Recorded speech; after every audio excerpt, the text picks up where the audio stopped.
Hey everyone, I'm the Canadian lad, and today I watched Spider-Man No Way Home at 0.2 Febix speed and found 38 new details that you may or may not have seen before. Now this one is a proper 0.2 Febix speed breakdown. I'll tell you exactly the details I found without beating around the bush. Well, because the movie is available in 4K now, and I think the whole world has watched it, so I won't have to do all this explaining that I did in my previous 2 breakdowns of this film. Now as I said, I found 38 details, but I'll be repeating 5 details from my previous breakdowns. So in all honesty, I found 33 brand new details, not 38. And I did exclude some of the obvious ones because I don't want to bore you to death, and the details are sorted in a chronological order, so make sure to watch the entire video to see the best details. But if you just spare me 53 seconds, I'd like to thank today's sponsor, Surfshark VPN. Surfshark allows you to travel the world in just one click by changing your IP location. This is great for so many uses, like securing your internet connection, or even accessing content not available in your country on different streaming platforms such as Netflix. It is so important to protect yourself online. You never know who's trying to access your information, so Surfshark is perfect for things like online banking or sending and receiving files over public Wi-Fi. You can choose from over 65 countries to connect from, and connecting is so easy, you literally just click connect. I also love that Surfshark gives you access on unlimited devices, which really sets them apart from other VPNs. Using a VPN is like wearing pants. It covers up all the important stuff and protects your sensitive bits. You wouldn't leave the house without your pants, would you? So if you want to try Surfshark VPN for yourself, right now they're giving my viewers a great deal. Click the link in the description and use my code CanadianLad to get 83% off and extra 3 months free. Number 1. With this 4K version, we can now see that the Rogers musical billboard has a sign that says extra matinees added. So clearly it was a popular show, and therefore the need for such a massive billboard. Number 2. When Peter and MJ see this Roosevelt Island tram, we get a shot from inside the tram, and there you can notice it says "Watch your step" written on the glass. Although this is for the passengers, if you think about it, they could have easily removed it through CG, but they didn't. And I think it's because this is John Watt's fun little way of telling Peter and MJ, watch your step or you're gonna fall. Number 3. At the beginning of the film, when Tom's Spider-Man closes the manhole cover, notice the webbing that's attached to the cover slowly drops on the road and dissolves. I'm not talking about this big chunk of web that we can see here. Of course, we all see it. But this thin layer of web that slowly dissolves is such a great attention to detail, considering it's all CGI. It keeps happening throughout the film, and even at the end when Tom swings to the top of the Statue of Liberty, we can see the same effect again, and this time it is even moving because of the wind. Details like this are hard to notice in the theater. Plus, in all previous installments, the webs would just vanish into thin air rather than leaving a trail behind. So with each installment, the CGI keeps getting better. Number 4. When Aunt May catches Peter and MJ in an awkward position, there we can see that Peter was actually wounded. Now this could be a great hidden detail, only if we can make sure this wasn't Tom actually wounded on set, and they just didn't hide it with any makeup. If that's not the case, this is a great detail, and let me tell you why. This shows that no matter how strong Peter Parker is, no matter how good his suit is, all those swinging and fighting do take a toll on his physical body that even penetrates his suit. Number 5. When MJ quickly closes the door on Aunt May's apartment, if we slow down the scene and pause it right here, this is the first ever mention of Feast in the MCU. So if you watch the film at 0.2 Febix speed, you'll know that Aunt May works at Feast probably 35 minutes before it's officially confirmed in the movie. We did get clues in Far From Home that May is probably working for Feast, but the name was never mentioned. So if anybody asks you when did Feast appear in No Way Home, the answer is in the 13th minute, not the 48th.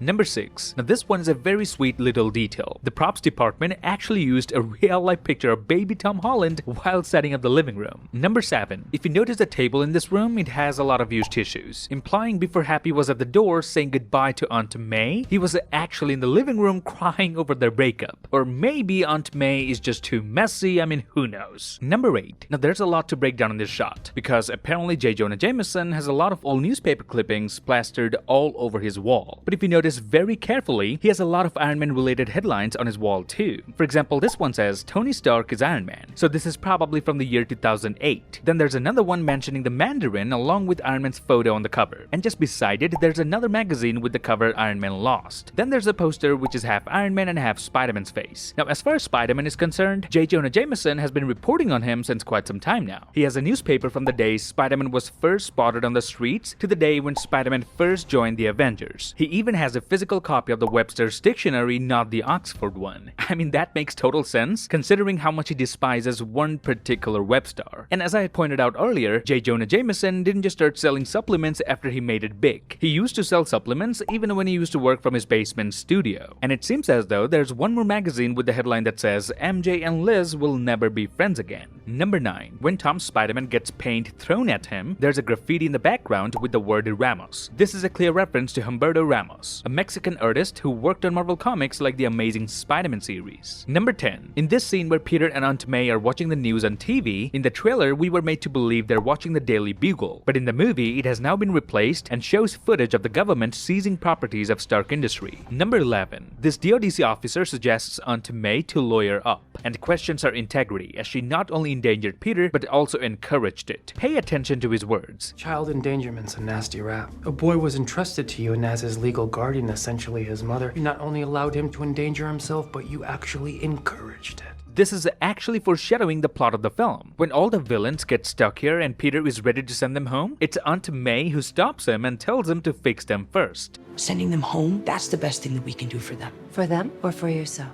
So this officer is actually right. Aunt May does encourage Peter to do a lot of dangerous stuff. Number 12. Peter calls Matt Murdock by his last name, while Aunt May calls him by his first name, Matt. Oh my god, Mr. Murdoch, thank you. Thank you, Matt. That's amazing. This might indicate that Aunt May didn't just hire a random lawyer. She knew Matt Murdock from before. Number 13. Matt Murdock suggests Happy should get a really good lawyer if he wants to stay out of jail. You're gonna need a really good lawyer. And moments later, he claims he's a very good lawyer himself. I'm a really good lawyer. So that's some badass self-promotion from the Daredevil there. Number 14. When Marvel teases Matt's powers by making him catch this brick, notice even if Matt couldn't catch it, Peter's Spidey sense had already warned him of what's coming, and he was already in motion to catch the brick even without looking. And this is what I love about Marvel. Had Peter not attempted to catch it, every one of us would have complained where is his Spidey sense. But the fact that both Matt and Peter had a go at it, and Matt only caught it because he was near to it, again shows how much effort Marvel puts in writing a scene like this. Number 15. When Peter and Aunt May move to Happy's apartment, the alarm goes off and Aunt May quickly pushes a few buttons to deactivate it. Now notice the alarm that Happy has was asking for a specific ID code, so you can't just put random numbers to deactivate it. The system has to have your ID. So the fact that Aunt May could disable it means she has her own ID to enter Happy's apartment. Or maybe Happy's sharing his. I mean, who knows, this guy's crazy about May. Also notice how Happy has a bunch of other ID cards hanging right by the screen, which is a callback to his obsession with IDing everyone in Iron Man 3. Number 16. In the same scene, notice Peter is carrying 5 suitcases and 1 bag all by himself, while Aunt May only has 1 backpack. I love subtle details like this that cleverly show us Peter's strength. Number 17. Peter apologizes to Doctor Strange for crashing into his sanctum, and that's when Strange tells him not to be sorry, because now they're like co-workers who saved the universe together. Now even though this scene remained the same in the movie and the trailer, but in the trailer, the VFX team made sure to hide the suitcases behind Steven that belonged to Wong. They probably did it to avoid spoilers. Here from a behind-the-scene footage, you can see that the suitcases were on the set for real. Goes to show it's not just the big things they hide in the trailers. Sometimes it's something you don't even care about. Number 18. When Tom Spider-Man arrives on the bridge to look for the MIT assistant lady, there he comes across a Daily Bugle helicopter tracking his every move. Peter even waves his hand and says, "I can see you." I can see you!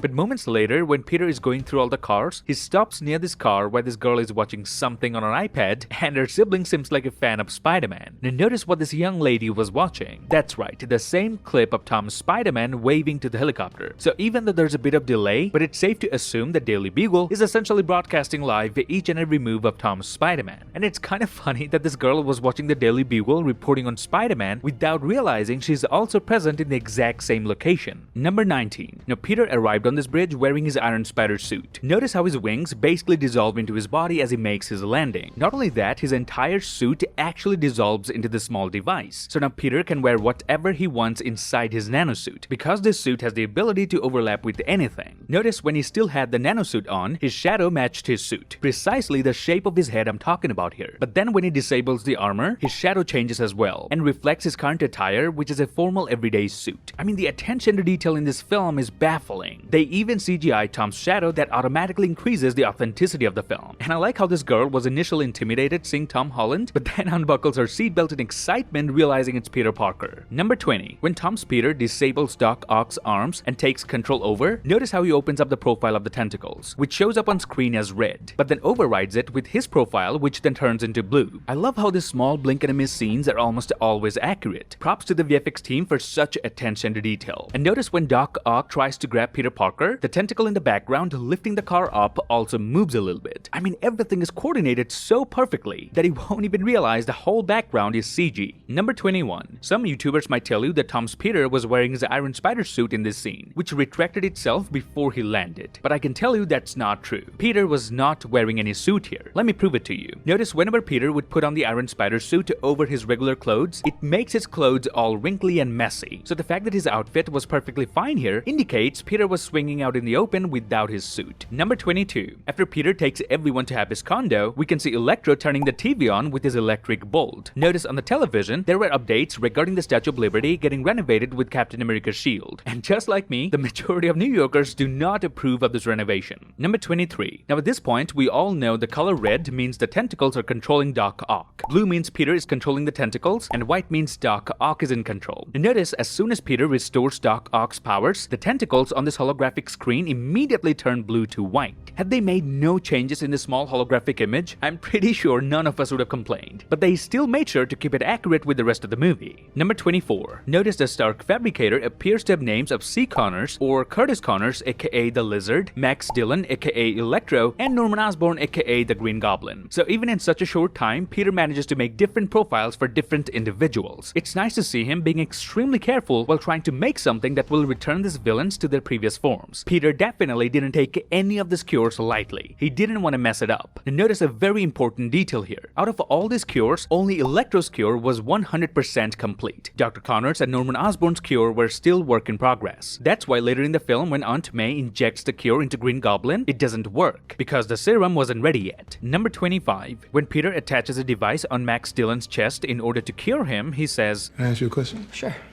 Are these your Legos?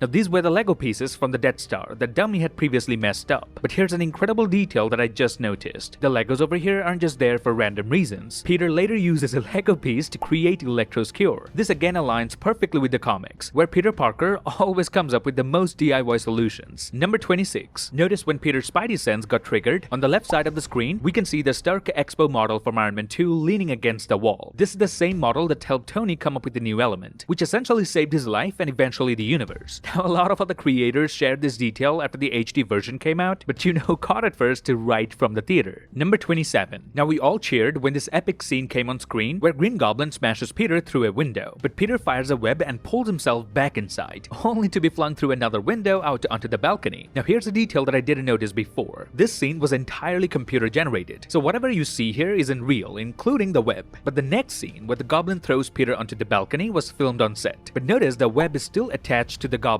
shirt. So everything in this shot is real except for this web, which was done through CG. It could have easily been a continuity error, but I'm glad they didn't miss it. Number 28. When Toby and Andrew meet for the first time, they both fire webs at each other. Now the first time they both managed to dodge it, but Toby was so fast, he fired his web again before Andrew could land, and totally disables one of his web shooters. But notice Andrew could still shoot webs through his left hand, but instead he chose to focus on the web Toby just fired. Andrew could feel he just got attacked by the same sort of element that he uses to defend himself, and instantly realizes it's another Peter he's facing, and gets impressed. Number 29. When Tom shows Toby and Andrew the cures he had set up for each villain, he puts all the cures on the table normally. But when it comes to the Goblin's cure, notice Tom actually smashed it on the table instead of gently placing it. Connors, Marco, Dylan, and